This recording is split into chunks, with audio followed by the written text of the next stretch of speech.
out to do when we established a people analytics organization was what we like to call save a life with data, right? And we knew it was possible. We knew that if we really could get to the truth behind some of what we were seeing in our workforce, we could hopefully prevent injury, prevent suicide, prevent, illness. And we really got to really get our hands in on that, truthfully, when it came to the pandemic.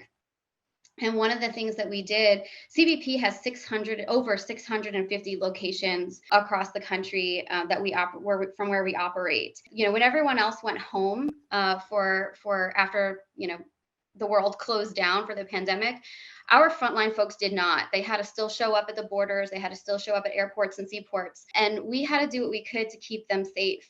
And we actually used different types of data models to model each and every location and each and every type of personal protective equipment to make sure that we can calculate burn rates, projected burn rates. Because if you remember, there was a huge supply chain issue, like shipping took forever. So we couldn't wait for someone to tell us, like they would in normal times, hey, we need more masks, we need more gloves, we need more hand sanitizer.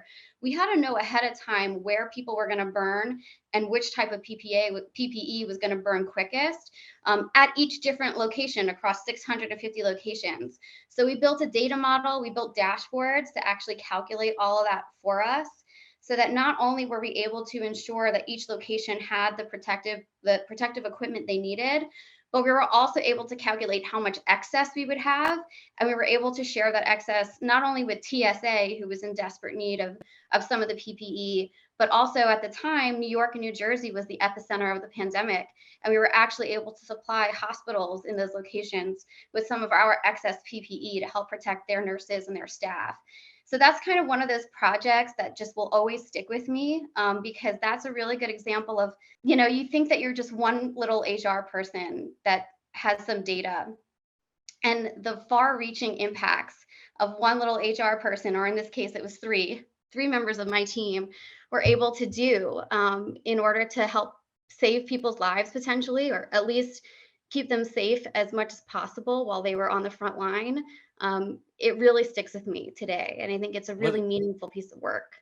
What the hell, Melissa? Like, you spring this on us in the last couple of minutes? Yeah, this is amazing. I mean, seriously, you dripping like the best part of the people analytics to save a life, a term I've never heard, which is badass, by the way. And then you tell like the most awesomest story after, Right. 3/4 of our audience is tuned out already.